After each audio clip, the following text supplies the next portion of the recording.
This is Problem Solved, the IISE podcast, where we talk to industrial and systems engineers about their work, ideas, and solutions.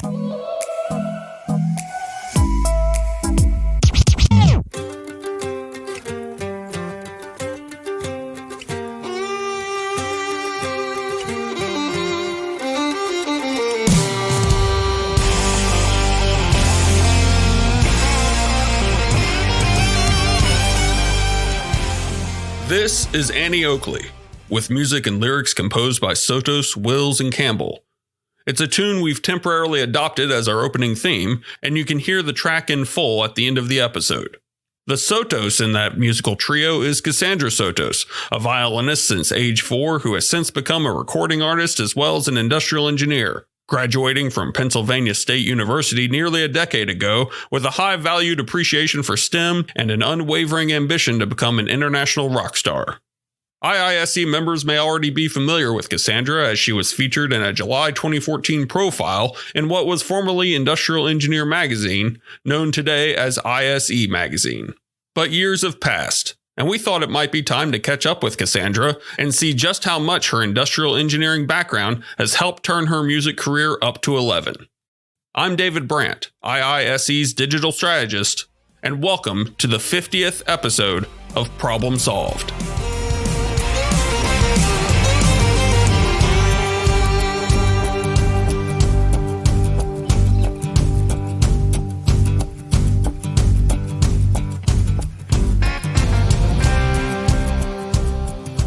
Cassandra Sotos, it's been a while. Thank you again for joining us. I'm so happy to be here. Thank you for reaching out to me to do this. Absolutely. Again, for those who don't know, we featured Cassandra in Industrial Engineer magazine. It's now IISE magazine in July 2014. She and I met at the 2013 annual conference, managed to learn that she was a violinist, which I thought was very unique. I also used to be a violinist, not nearly as good or successful as Cassandra, and we'll get into why a little later on. Let's go ahead and start at the beginning. You and I have talked personally, so there's a whole lot of information I know, but I want our listeners to kind of get reintroduced to you. You're both an industrial engineer and a professional touring violinist. How did that start? When and how did the violin get put in your hands? Great question. Thank you. So when I was a child, around 3 years old, my parents took me to an arts and craft camp for kids put on by the Pittsburgh Symphony.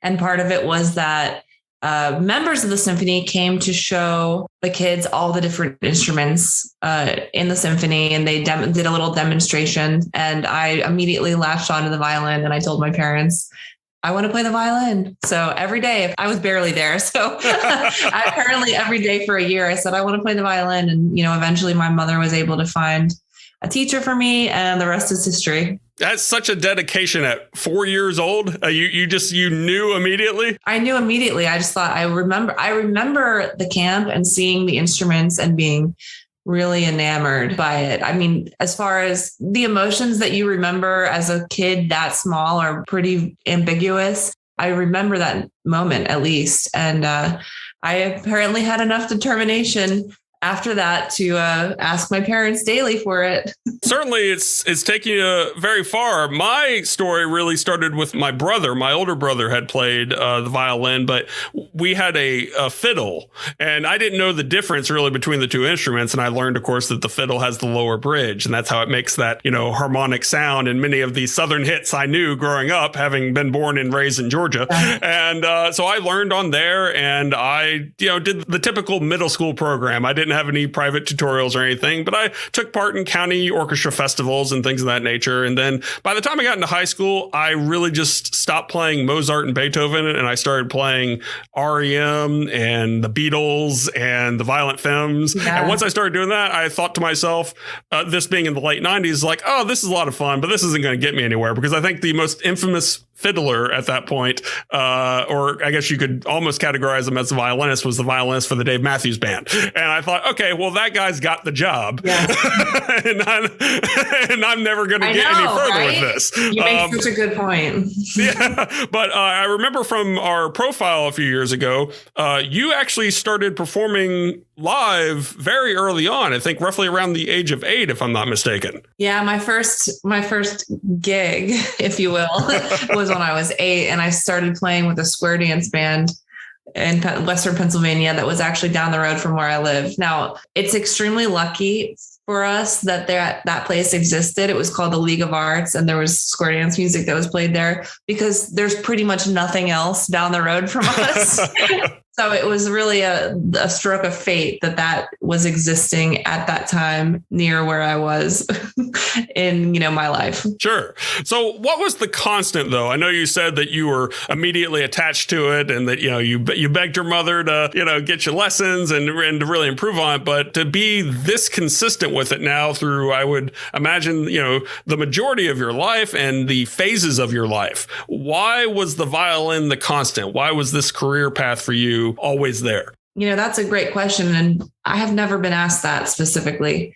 But if I am reflecting on that now, I'd say that it became such an important part of my identity really early on. And in, both positive and negative ways, of course, throughout my existence. Sure. I think that as a kid, it was really good for me to be involved in as a kid because it gave me that experience that if you love something, it's not always fun, but if you practice, you'll get better and you'll have a sense of accomplishment. And it gave me something that was mine, that was me, and became actually my voice and who I am and what I do, more than anything else. And of course, everyone's involved in multiple things in their life. I had other things that I was interested in, but it was always sort of the number one thing that I knew that I would never let go of. And I think it had to do with that sense of accomplishment, communication for me too, the voice thing, and then, identity and having something that was mine and who I was at such an early age. Among those other activities and elements in your life eventually became industrial engineering. As we shift to what our audience has certainly been curious about this entire time so far, how did industrial engineering enter the picture?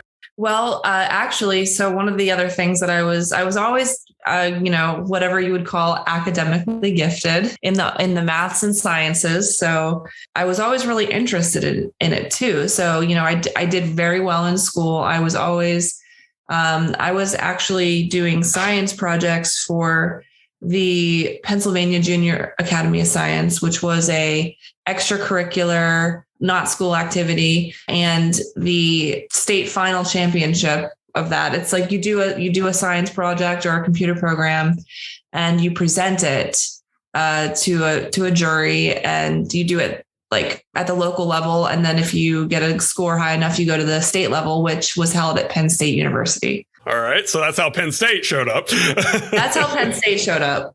I'm from Pittsburgh, Pennsylvania, outside of Pittsburgh, Western PA.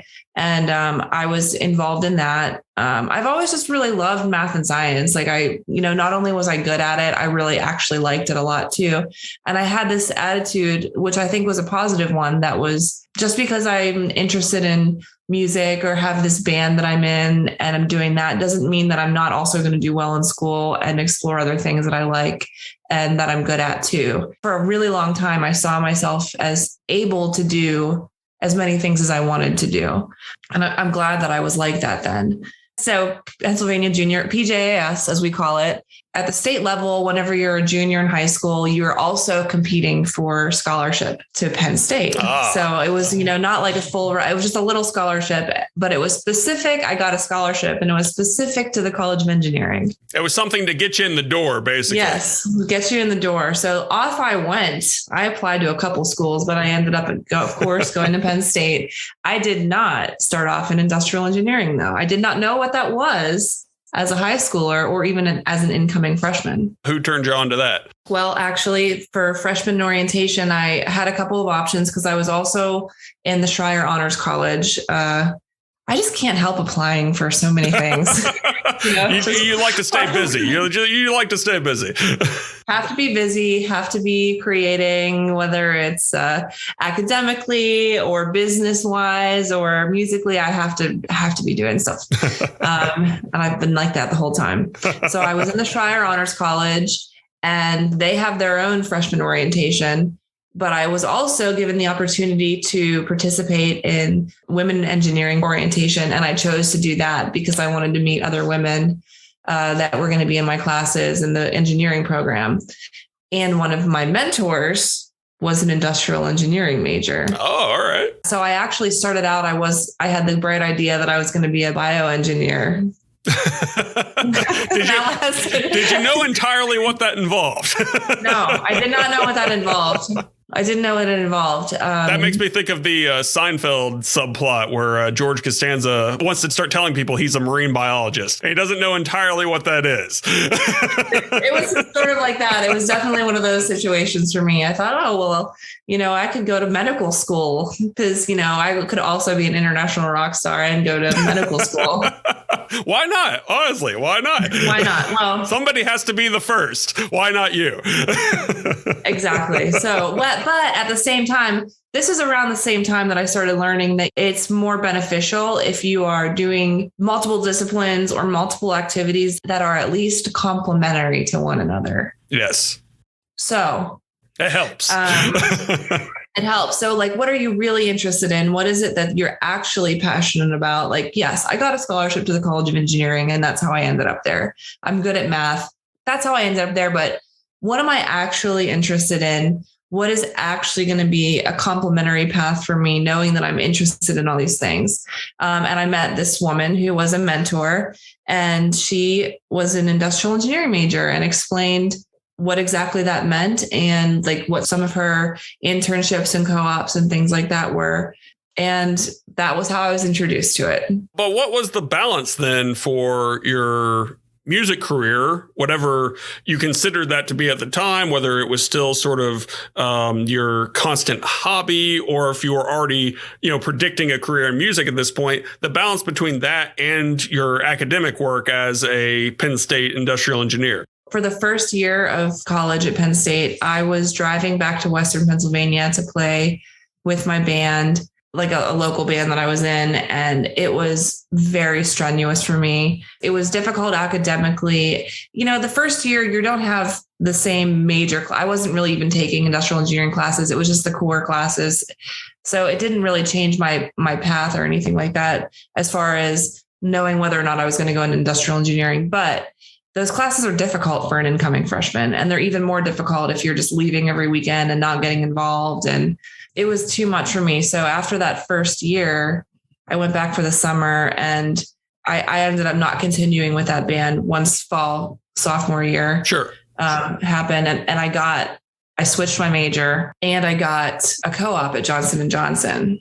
So it was in New Jersey, which was very close to New York. Mm-hmm. So I'm now looking back, realizing how strategic I was and maybe not even knowing it. I didn't do a whole lot of music studies. Unfortunately, I did not get involved in the music school, but I did do things to, afford myself the opportunity to at least meet other musicians.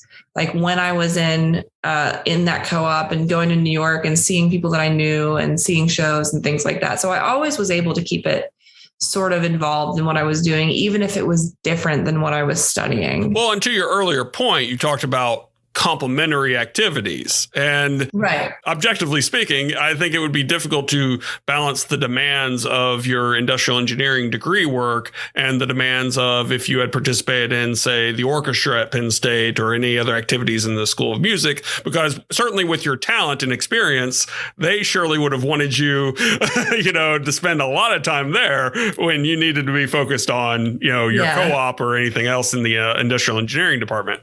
Right. So actually, you're totally right. And thinking about it that way, I think that it would have been too much for me to be consistently involved in programs related to music. Mm-hmm. But what I did was I was able to do what I considered quality over quantity sort of things. Sure.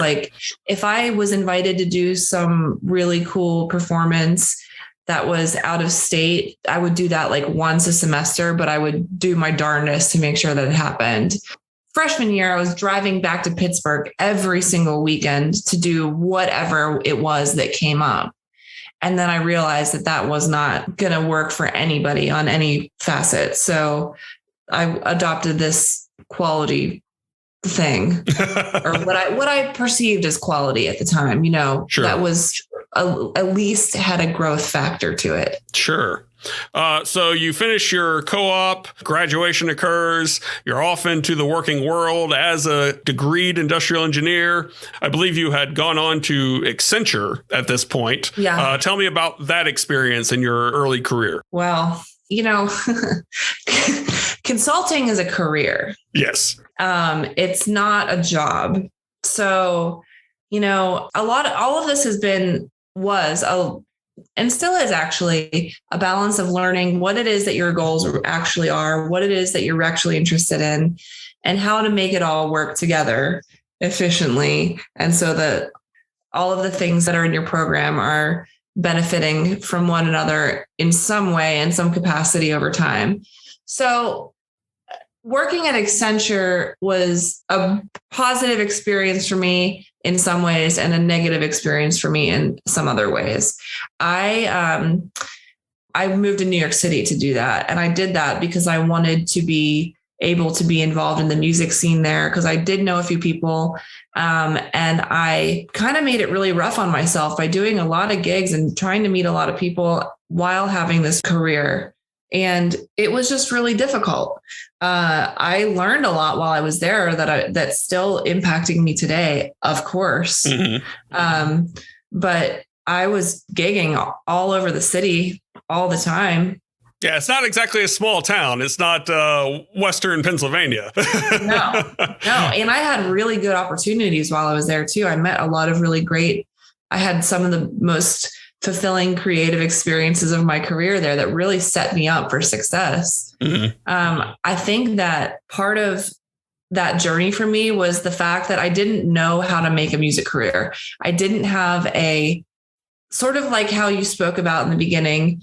You looked at Dave Matthews Band and said, well, that's the job and the guy has it. Yeah. That's a real concept that what you're talking about. Well, let me ask you this then. Is it still true to you to an extent now? I know we're skipping ahead on the journey a little bit, but now that you're in music full time, is that still a way you perceive it? Because the difference, I think for me, I think you and I are roughly the same age and we come from a generation that at the time, yes, that one guy had the job and there was no opportunity to do anything similar because, well, he's got that job. Is that still how you perceive it? To a small percentage. Okay. There are some realistic limitations of who's hiring for what when you play a specialty instrument. Gotcha.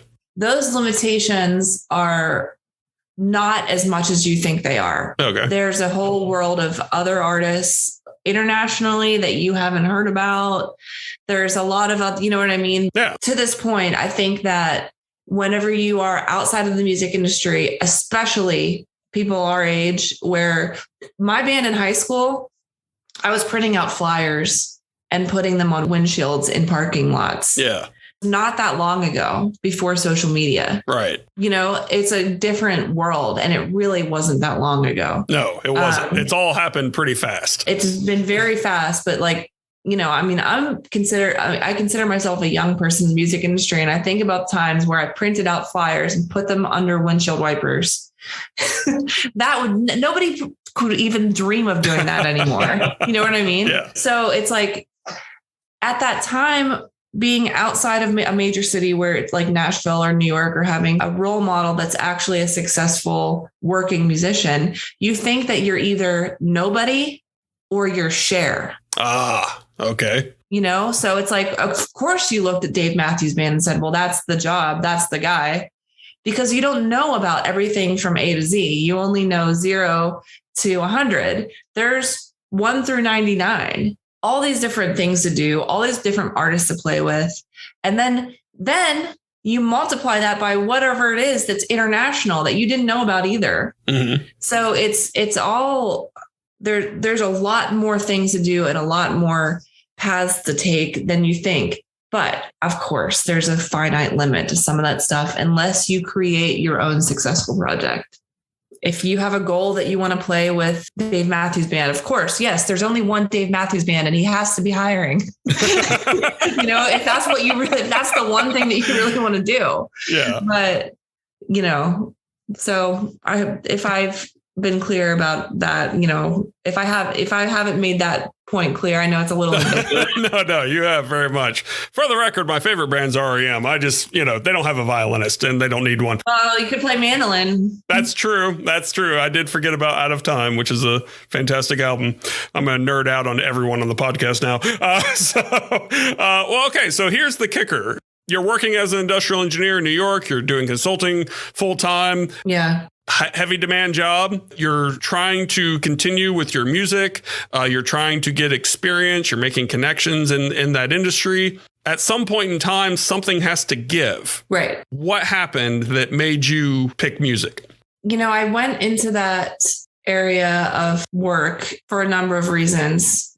And I had this idea in the back of my mind, not knowing how things work, that one day I would get the call.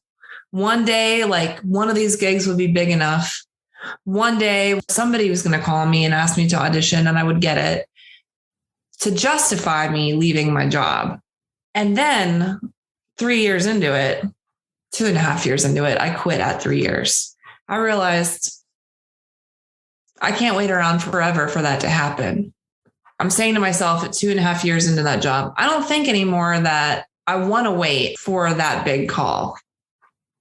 I think that I have to make the call myself. I don't know what's on the other side of this, but I think that I have to make space for somebody to call me, for something to come into my door, come through my window. I got to at least open the window. I have to at least open the door. And it wasn't a matter of development and patience. It was a matter of waiting. And I don't think waiting works. Patience, development, yes. Waiting, no. So I still stand by the belief that every person is as multifaceted as they want to be, that you can have a bunch of different interests, a bunch of different passions that can, affect your career, personal life, all of these things. But if you're doing something that you aren't supposed to be doing, it's just going to hurt all of the things in your realm. So I wasn't getting bigger opportunities, I think, because I had this other monstrous job that I was doing. On the outside, people associated me with it. I mean, it was much less about what people thought about me than what I was doing with my own time. But like at a minimum, people did associate me with this job. I was not excelling at the job either. Mm-hmm. I wasn't, wasn't like in trouble, but I wasn't getting promoted. I wasn't like earning like high marks on my progress reports and things like that. So it's like, I wasn't getting the better gig. I wasn't getting the promotion. Like all of these things were just sort of really like slowly stagnant next to each other, like about to break all the time. Mm-hmm. And then I said, I've got to at least try this. I don't know how to do it, but I will just have to try to figure it out. That's why I decided to quit.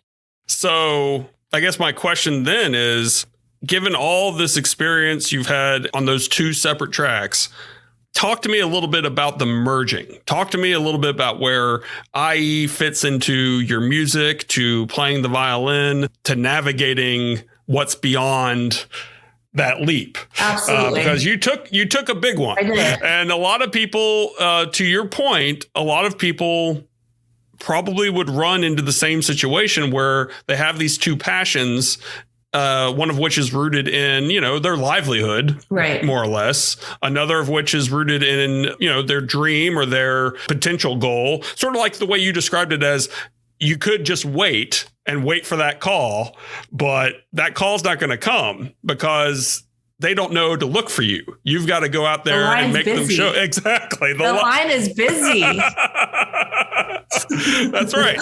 So tell me a little bit about how these two paths have merged now that you made this leap and made this decision to go for it. Absolutely. So this whole conversation starts for me back when I was in college. The thing that I liked about industrial engineering the most was at the onset of it, when I learned what it was and decided to switch my major, is that it was very obviously applicable to so many different situations, to so many different industries. It's like, I think the world is, run by industrial engineering. It makes sense to me that way, that's how we are living in society, and we kind of make the world go round.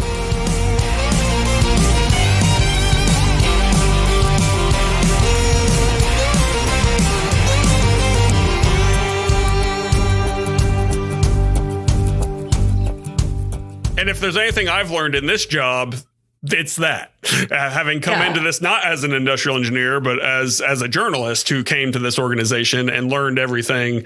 Yes, that's been my exact feeling since 15 years ago when I first joined. Right. So it's like, you might not be an industrial engineer. You might not be working as an industrial engineer day to day like me, per title. Mm-hmm. You might not have studied it. You might have some other completely different job, but a lot of what's going on in the world is what we studied, what the discipline is, and, supported by at least the concepts of the field. So like I mentioned, I was in the honors college, and I was supposed to do a thesis. I almost dropped out of the honors college because I didn't want to do the thesis. I thought that I wasn't going to be able to manage doing that. And one of my professors convinced me to give it a shot. So I said, okay, fine. I'm not going to do this magnificent amount of work unless it's related to something that I'm interested in. Was this Professor Dr. Gould Kramer? It was the person that invited me to meet her. Ah, gotcha. Yes. And then he said, give it a shot. Meet this woman. She's amazing. Talk to her about your idea. And then she actually did convince me to do the thesis. Yes. Gotcha. So yes, in a roundabout way. It was Dr. David Claudio. Ah, gotcha. First, who was in her research group, who said, give it a shot. Let me introduce you to this professor. Just don't quit now. Give me 5 minutes. Let me make this meeting. So I did I did my thesis work, and I did it based on a product design thesis, and I based it around my electric violin. Of course, I did the scholarly academic work, but I was, using my electric violin and its design as the model for that. And that's like sort of the first place that I learned that I could apply these principles to such a wide array of things. Because I thought, fine, I'll take your meeting. I don't want to write this thing, I'm like, this is a lot of work. I'm already up against the wall. I'm starting this very late to begin with. And I'm like, I'll pitch this idea. It's not going to work. Well, lo and behold, it worked. And then, it turned out so well that, Dr. Kramer suggested that I submit to the conferences, present at the conferences. That's how I met you. Yes. Mr. Brandt. And that was me dipping my toes into realizing that industrial engineering is really everywhere. I was initially attracted to it because it's, like I said, it's everywhere. It's everything. It's every industry, not just corporate, but just systems. We live in systems. And I also have a passion for entrepreneurship. And I was in the entrepreneurship minor at Penn State. So that was like my compromise to not leaving the engineering school when I didn't want to do bioengineering anymore. I was like, all right, I might be a musician. I might end up a musician, however that looks, but I'm also a business lady. So let's do it that way. And we're going to go to industrial engineering. And it was just really perfect for me. So that being said, I still believe all of those things wholeheartedly. And the way that I'm using the skills and concepts that I learned in school, in corporate America at Accenture and my job place has really changed and grown and developed over the years. But every day I'm trying to do more and more of realizing, okay, like I actually know what it is that I'm looking at here because I looked at this problem this way in another context, because everything is project management, right? Mm-hmm. I mean, I have a business, which happens to be me and what I create and my likeness and my music. and my persona and all these things, it still needs to be managed. It still needs to be improved all the time.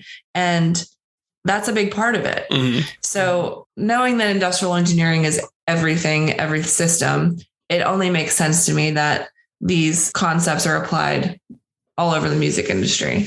So one of the funny things about you over these years, as I've gotten to know you, you described as a hobby doing industrial engineering research, quote, for fun.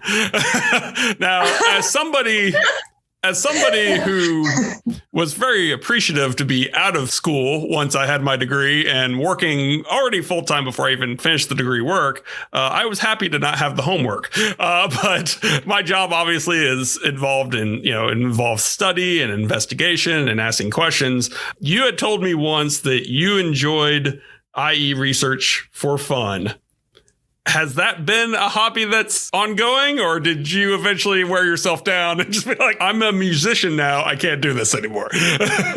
Well, I remember when we talked about that, and what I was referring to is that, so I did that initial thesis work to turn in to graduate from the honors college. And all of those conference papers that I did were after I graduated, actually. Mm-hmm. So I was continuing to work on that with Dr. Kramer, post-graduating Penn State. And actually what it turned into was, I think I did 2 conference presentations and publications. And then Dr. Kramer and I were invited to contribute to a product design textbook. So we continued another layer of the research, like, I guess, part B of the thesis. Sure. And we continued doing that, wrote a chapter for this textbook with this additional research tagged onto it. That was a couple years, I guess, after I graduated. And yeah, I loved doing that. It was really enriching for me. Whenever you start your first job in corporate America, depending on what it is that you're doing, especially if you're doing something like consulting, you might not get to do anything intellectually stimulating right away. Of course, there's other things for you to do on your own, or volunteer to work on at your job or whatever it is. But depending on the cards that are sort of dealt to you in that situation, or where you end up going professionally, you might not get to do that. So I was leaving school. I do have a passion for the field. Another possible career path for me besides international rock star was grad school to become a professor, long term. And so I really liked doing that. I wasn't getting to do things like that at that job. Sure. I know that's not the case for a lot of people. So I'm not doing things like that anymore, because sort of that has, after that chapter was published and, there wasn't any research for me to be a part of post that. But I've enjoyed being involved with things like this. And, I'd like to do something that's involved with women in STEM, encouraging women to do that, but also just sort of on my own, seeing how what I've worked on in the past can help me benefit in my professional life as a musician. I actually just got my hands on a book that's called Project Management for Musicians. It's from Berkeley, actually, where, Berkeley School of Music, from one of the professors there. And I'm like, this is just really interesting to read, because that's mostly what I did at Accenture, was project management. And to see it, of course, it's like you can apply those concepts to anything, but to see it published in a book for music students specifically is a really interesting merger. So I'm reading that book. Well, what brought to mind the question was simply, and we'll probably get into this a little deeper in a moment, but the pandemic.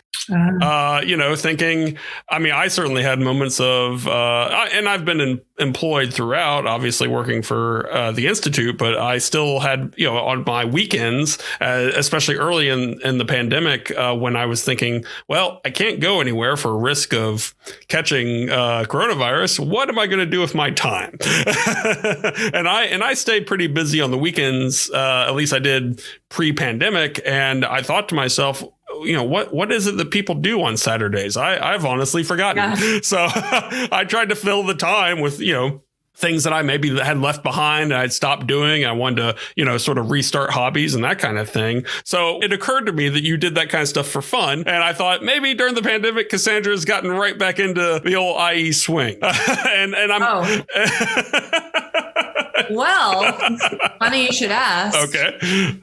Funny you should ask. Actually, I believe that I did apply some IE principles to my life while I was during the pandemic. Please share. What I did with my pandemic time was my partner and I, who's also a musician, we flipped 3 houses. Well, there you go.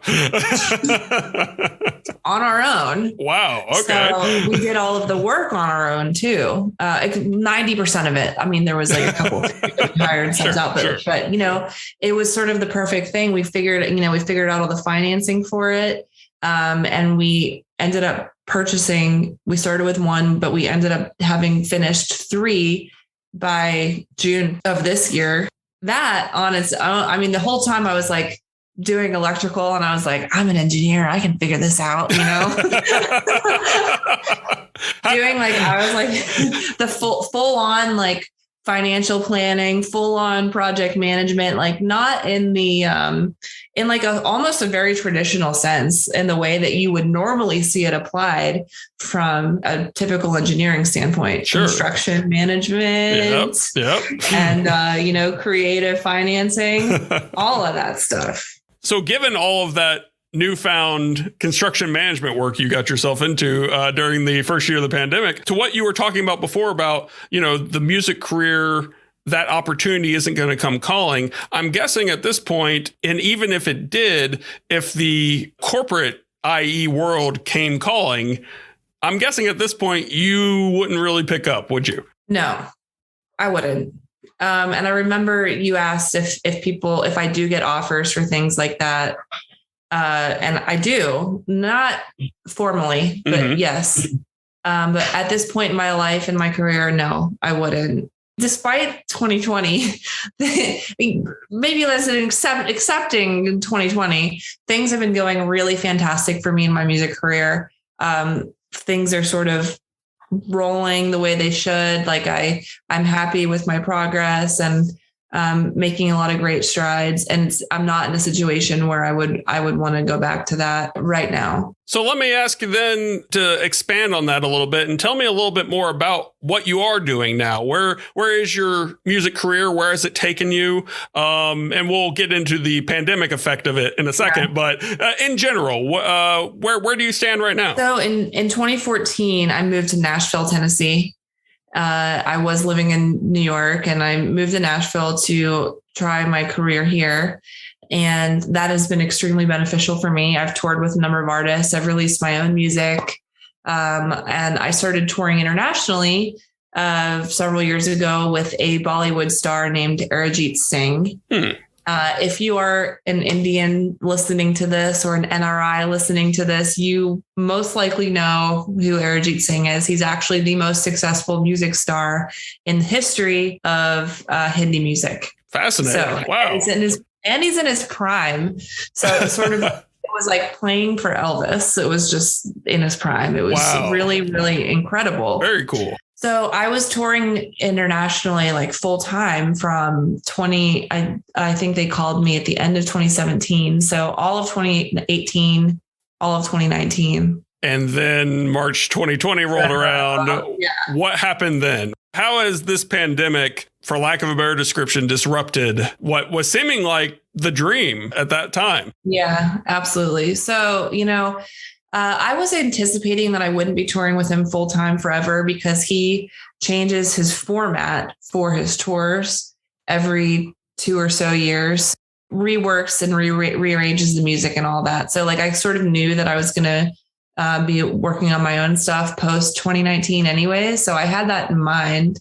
I did release some of my own music that I had been working on prior to 2020 during 2020, which was great to do because I've always wanted to release my own solo original material, which we'll play.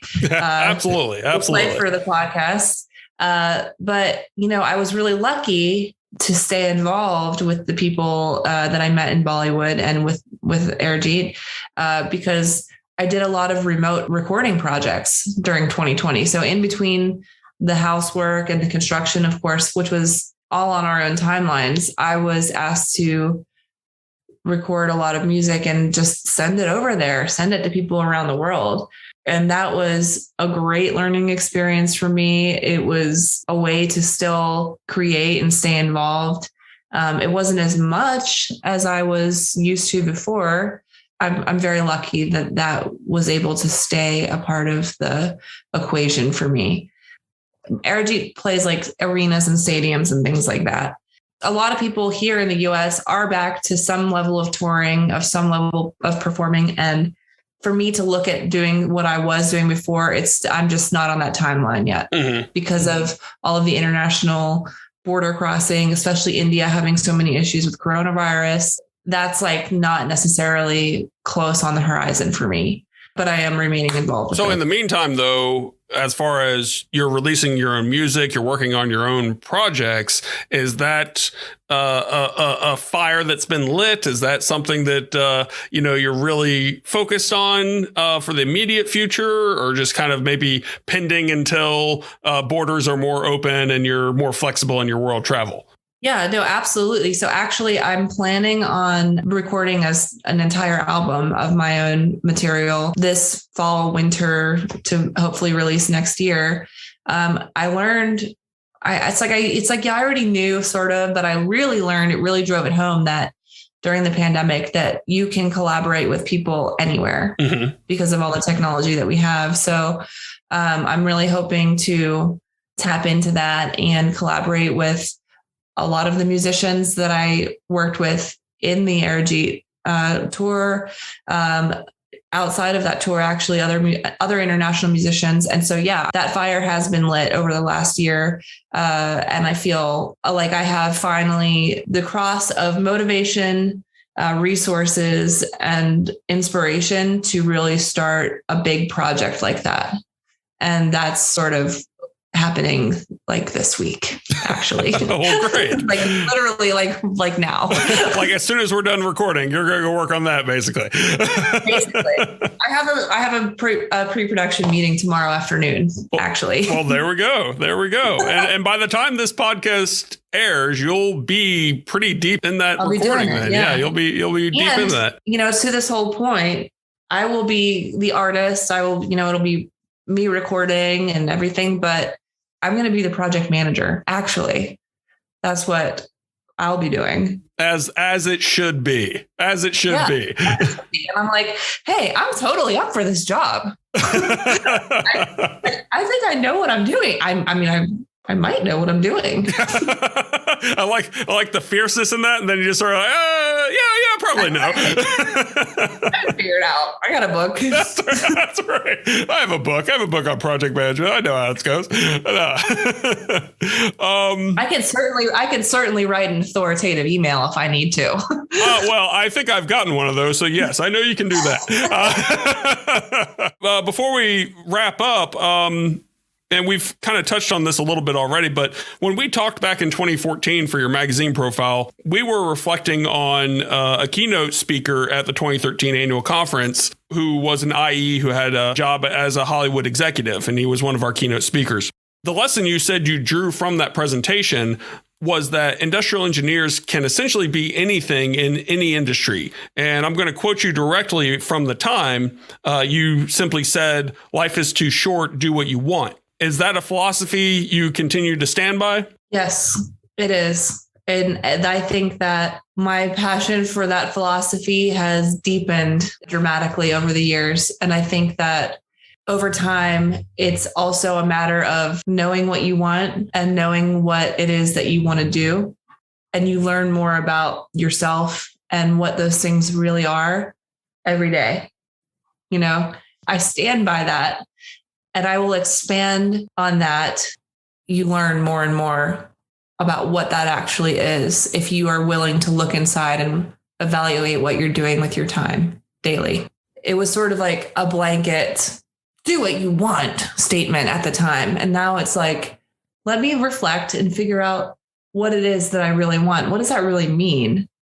Because life is too short to not know what it means and then not go do it. Well, I think that's a truly inspiring message, as is your story. It's one that I've been fascinated in since I met you. I think it is one that a lot of people may come to the precipice and see the edge, but never quite take that leap. And I think you took that leap and you really were pretty high up when you jumped and you've gone far. And it's just fascinating to see how far you've come and interesting to see how much your career has developed and just how you're not looking back. So Cassandra, this was a great catch up. This was great to get you on the podcast. We greatly appreciate you joining Problem Solved. Thank you so much for having me.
Thanks for listening to this episode of Problem Solved, the IISE podcast, a production of the Institute of Industrial and Systems Engineers in Metro Atlanta. This podcast is produced by David Brandt, Keith Albertson, and Michael Hughes, and edited by David Brandt. You can listen to all episodes of Problem Solved and learn about sponsorship opportunities by visiting our website, podcast.iise.org. You can also learn more about IISE at the Institute's website, www.iise.org.